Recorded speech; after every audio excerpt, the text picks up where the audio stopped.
नमस्कार दोस्तों, मैं हूं आपका दोस्त और आज हम बात करने वाले हैं पतंग के बारे में। जी हाँ दोस्तों, पतंग एक ऐसी चीज़ है जिससे अपनी ज़िंदगी में आप बहुत कुछ सीख सकते हैं। ज़िंदगी की नाव में काफ़ी ज़्यादा मुश्किलें जब आती हैं तो हमेशा इंसान डगमगा सा जाता है, हताश परेशान हो जाता है और कई बार हार भी मान जाता है। तो कैसे हम पतंग को देखकर सीख सकते हैं कि लाइफ में हमें किस तरीके से अपनी समस्याओं से जूझना चाहिए, क्या हम पतंग से सीख ले सकते हैं। आज के पॉडकास्ट में हम यही जानने वाले हैं। हम में से काफ़ी ज़्यादा लोग आज भी अपनी ज़िंदगी में कहीं ना कहीं किसी न किसी वजह से अभी भी जूझ रहे हैं, जिसकी वजह से हम कामयाब और सफलता की ओर नहीं बढ़ पा रहे हैं। दोस्तों, हम में से बचपन में कई सारे लोग या फिर अभी भी अपने जवानी के दौर में अभी भी पतंग उड़ाने का शौक़ रखते हैं। पतंग एक ऐसी चीज़ जो बचपन में शायद ही कोई बच्चा ऐसा होगा जिसने नहीं उड़ाई हो।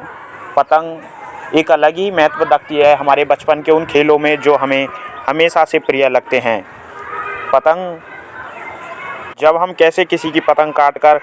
क्या मज़ा लेते थे और कितनी खुशी हमें होती थी, वो एक नज़ारा अलग ही होता था। या फिर हमारी जब वो 2 रुपये वाली या 5 रुपये की पतंग जब कट जाती तो फिर कितनी हमें हताशा और निराशा होती, हम कितने दुख होते और फिर अपने जो घर वाले हैं उनसे बोलते कि हमें नया पतंग ला कर दो, हमारा आज का जो पतंग था वो कट गया या फिर हमारा जो पतंग था वो फट गया। या फिर कई बार हम अपना गुस्सा उन पतंगों पर निकाल देते थे और उन्हें फाड़ देते थे। तो ये सभी चीज़ें जो हैं हमने बचपन में कहीं ना कहीं सभी ने देखी हैं और सभी के साथ हुई हैं। तो पतंग से कैसे सीख लें, तो सबसे पहले दोस्तों आपने कभी जब भी पतंग उड़ाया हो तो आपने देखा होगा कि जब आप ज़्यादा अपने जो डोरी होती है जिससे आपका पतंग बंधा हुआ होता है वो उड़ रहा होता है आसमान में, जब भी आप उसे छोड़ते रहते हैं मतलब कि ढील देते हैं, तो वहाँ पर कहीं ना कहीं आप देखते हैं कि पतंग आपका दूर चला जाता है, दूर ही दूर चला जाता है। ये संकेत है कि जब भी हम अपने बच्चों पर ज़्यादा नियंत्रण ना करते, यानी हम उन्हें खुला छोड़ देते हैं कि जो वो कर रहे हैं वो उनके लिए सही है, या फिर जो वो पार्टीज़ में जा रहे हैं वो सही हैं, या फिर जो वो निर्णय ले रहे हैं वो सब सही हैं, हम उन्हें इतनी ढील देते हैं कि वो हमसे इतने दूर चले जाते हैं कि बाद में जब हम उसे नियंत्रण करने की कोशिश करते हैं तो वो नियंत्रण नहीं हो पाते हैं हमसे। ये कहीं ना कहीं सीखने वाली बात है पतंग से कि जैसे जैसे हम डोर को लंबा करते जाएंगे पतंग दूर जाता जाएगा, जैसे जैसे हम ढील देते जाएंगे बच्चे हमारे उनसे दूर देते जाएंगे। या फिर रिश्तों में भी ऐसे ही दरार होती है, जैसे जैसे हम रिश्तों से दूर जाते हैं, जितना हम उनमें ढील देते हैं उतने रिश्ते हमसे दूर चले जाते हैं।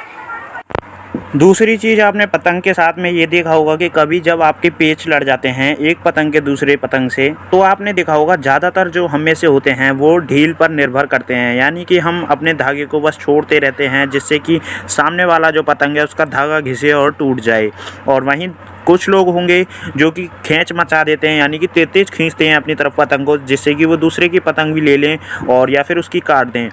लेकिन आपने देखा होगा मेजॉरिटी केस में क्या होता है कि जो ढील दे रहे थे लोग वो ज़्यादा पतंग काट पा रहे हैं एज़ कम्पेयर टू जो तेज़ खींच रहे हैं उनके मुकाबले में। तो इसका सार निकल कर आता है कि आप जब भी जीवन में जब आप ऐसी परेशानियों से जूझ रहे हो तो आप धैर्य से वर्क करें, ना कि आप